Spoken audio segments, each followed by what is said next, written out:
Video ini didukung oleh Sarung Tenun Sutra BTM. Merek memang baru, tapi kualitas bisa diadu.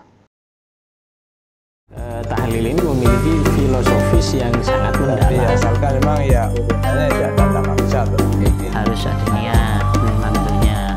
Kemudian yang kedua harus rambut dipotong. Nah, berarti ada sesuatu yang dirusak.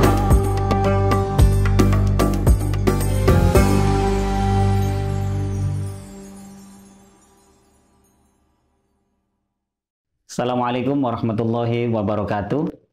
Sahabat Yas Media dan Sidogirian dimanapun Anda berada, saya kembali bisa mengudara pada kesempatan kali ini untuk bisa menyapa para pemirsa dalam suasana sangat indah ini dalam program kajian Islam bersama Yas Media. Sahabat-sahabat sekalian yang dirahmati Allah Subhanahu wa taala, sebagaimana biasa kami akan mengajak para pemirsa untuk menyimak obrolan kami berkenaan dengan hal-hal yang aktual maupun hal-hal yang viral yang banyak terjadi atau dibicarakan di masyarakat, dikemas dalam obrolan yang sangat menarik.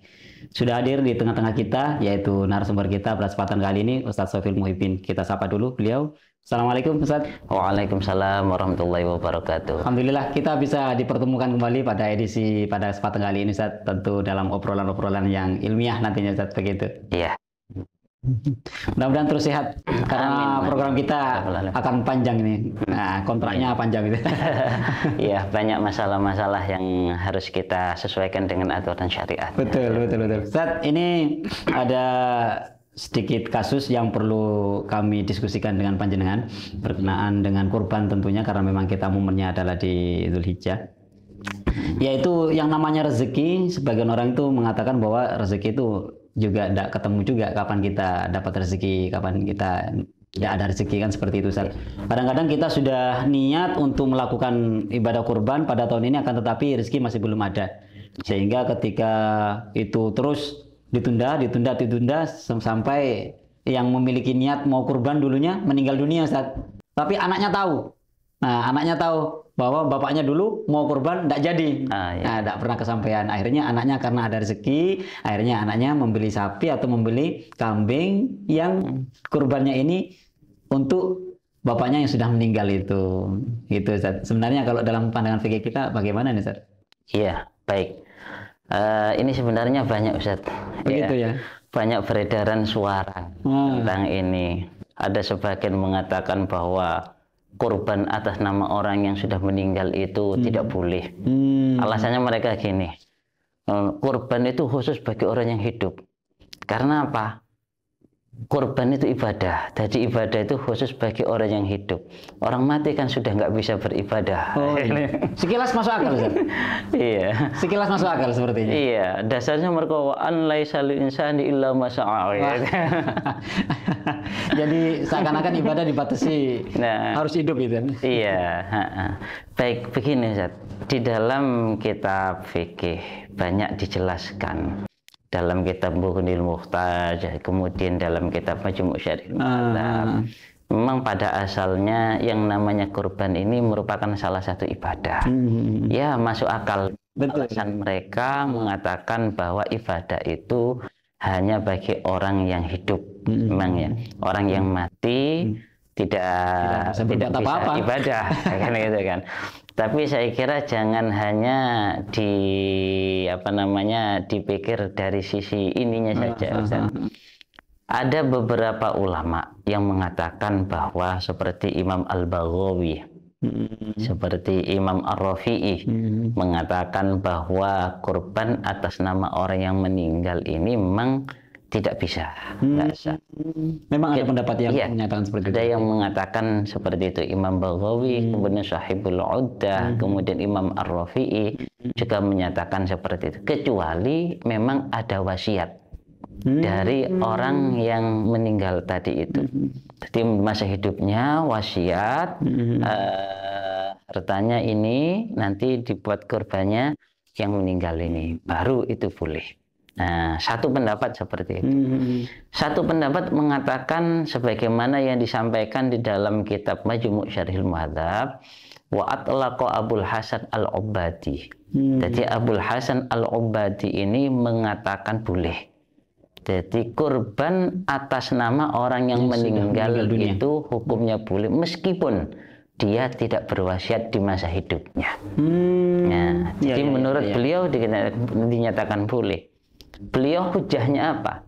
Hujahnya memang bagus dari riwayatnya Imam Abu Dawud, kemudian At-Tirmidzi sama Al-Baihaqi. Hadisnya juga sahih bahwa Sayyidina Ali karramallahu wajhah itu kana yudhi bikabsyaini anin Nabi sallallahu alaihi wasallam wa bikabsyaini an nafsihi. Sayyidina Ali ini kurban 2 kambing atas nama Kanjeng Nabi yang sudah wafat dan 2 kambing atas nama dirinya. Faqala, kemudian fa'amarani Rasulullah sallallahu alaihi wasallam an udhiya anhu abadan. Jadi Kanjeng Nabi pada waktu itu memerintahkan Sayyidina Ali untuk mengkurbani, menyembelihkan hewan kurban atas nama Kanjeng Nabi selama-lamanya. Jadi setiap tahun saja? Setiap tahun. Sehingga Sayyidina Ali itu fa'ana udhi anhu abadan. Sehingga Sayyidina Ali itu gara-gara ada perintah dari Kanjeng Nabi, Sayyidina Ali itu terus di masa hidupnya beliau itu mengkurbani atas nama Kanjeng Nabi Muhammad sallallahu alaihi wasallam gara-gara ada perintah ini. Lah hadis sahih inilah yang dijadikan landasan oleh Abul Hasan Al-Ubadi yang mengatakan bahwa kurban atas nama orang yang meninggal hukumnya boleh meskipun tidak berwasiat. Nah, gitu. Dan menurut ulama mengatakan bahwa kenapa kok boleh? Ini secara dalil naklinya berdasarkan dari hadis yang disampaikan oleh Sayyidina Ali karramallahu wajhah itu tadi. Betul. Secara dalil aklinya bahwa kurban atas nama orang yang meninggal ini adalah darbun minas shadaqah, bagian daripada sedekah. Betul. Lah sedekah ini tanfa'uhu, bermanfaat bagi mayit, watasiluhu kepada si mayit. Ya, pahalanya sampai juga kepada mayit. Bil ijma ini. Jadi sepakatan ulama. Ijma ulama mengatakan bahwa mengirimkan pahalanya sedekah atau qiraah itu pasti sampai kepada si mayit. Betul. Bukan hanya itu, ulama yang mengatakan bahwa diperbolehkannya kurban atas nama orang yang meninggal. Bahkan salah satu keterangan di dalam kitab Hambali, beliau mengatakan at-tadhiyah an mayyitin afdalu minha an hayyin, bahwa berkorban atas nama orang yang meninggal itu lebih utama daripada berkorban atas nama orang yang hidup. Alasannya kenapa? Kalangan ulama Hambali mengatakan lebih utama berkorban atas nama orang yang meninggal daripada orang yang hidup, li'ajzihi. Karena apa? Karena lemahnya mayit. Betul. Jadi mayit ini nggak bergairah karena sudah nggak bisa berbuat ibadah. Gitu, nggak bisa berbuat ibadah, hanya mengharapkan kiriman pahala dari orang-orang yang hidup. Sampai ini dijelaskan begini.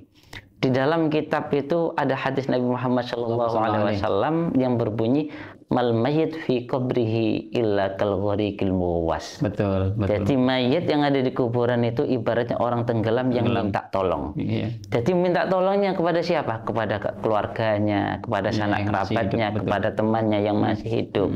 Jadi apa yang diharapkan? Hanya itu kiriman pahala sedekah, kiriman pahala bacaan Yasin, dan itu juga pasti nyampein. Bil ijma ulama, konsensus ulama mengatakan bahwa pahala tadi yang dikirimkan oleh orang yang hidup kepada mayit itu pasti nyampe. Nah ini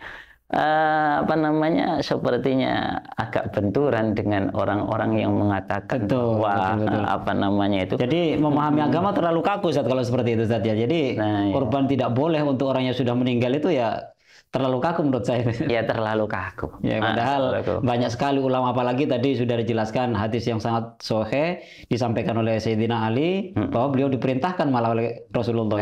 Diperintahkan. Hadisnya sahih, Sayyidina Ali diperintahkan. Betul. Jadi orang-orang yang mengatakan orang mayit ini nggak bisa ibadah, jadi ibadah khusus orang yang hidup. Saya kira ya perlu mengkaji dari beberapa dalil-dalil yang lainnya. Ya saya kira orang-orang yang seperti itu mohon maaf barangkali juga perlu untuk kita ajak diskusi ngopi bareng gitu biar tercerahkan pikirannya seperti itu. Iya. Baik. Jadi kesimpulannya sangat utama, bahkan sangat utama Ustaz ya, lebih utama kurban untuk orang yang sudah meninggal daripada yang masih hidup. Iya, ini kan kenapa kita sampaikan yang semacam ini. Di masyarakat kita itu banyak. Jadi kurban itu atas nama orang-orang yang sudah meninggal itu banyak sekali. Kalau kita mengatakan tidak mengikuti pendapat Imam Rafi'i, Imam Baghawi tidak boleh misalnya, ya jangan seperti itulah. Karena masyarakat kita ada yang kurban atas nama orang meninggal. Cuman begini, yang perlu diingat, bagi orang yang menerima kurban atas nama orang yang meninggal, misalnya seorang ustadz yang diserai itu, maka cara distribusi dagingnya itu sama dengan halnya kurban wajib. Artinya apa? Bagi mudhahi, orang yang berkurban, orang yang wajib dinafkahi oleh mudhahi ini tidak boleh memakan ini. Oh, jadi statusnya wajib Ustaz ya? Nah, statusnya cara distribusinya sama dengan kurban yang wajib untuk fakir miskin. Semuanya harus diserahkan kepada fakir miskin. Nah, ini perlunya kita membedakan antara yang wajib, yang sunnah seperti tadi. Nah, ini sesuatu yang perlu ngaji orang yang tahu seperti untuk tahu yang seperti ini. Nah, ya perlu. Makanya kita sampaikan agar masyarakat kita itu tahu. Ya, tercerahkan sebagai solusi lah Ustaz. Karena memang di masyarakat kita itu ya tidak sedikit yang melaksanakan kurban untuk keluarganya sudah meninggal Ustaz. Ya. Baik, terima kasih Ustaz sudah mau hadir di studio. Mudah-mudahan menjadi tambahan informasi yang sangat bermanfaat bagi kita semua. Pemirsa, itulah tadi perbincangan kami dengan Ustaz Sofil Muhibin berkenaan dengan kurban untuk orang yang sudah meninggal. Tadi sudah dibahas panjang lebar oleh beliau.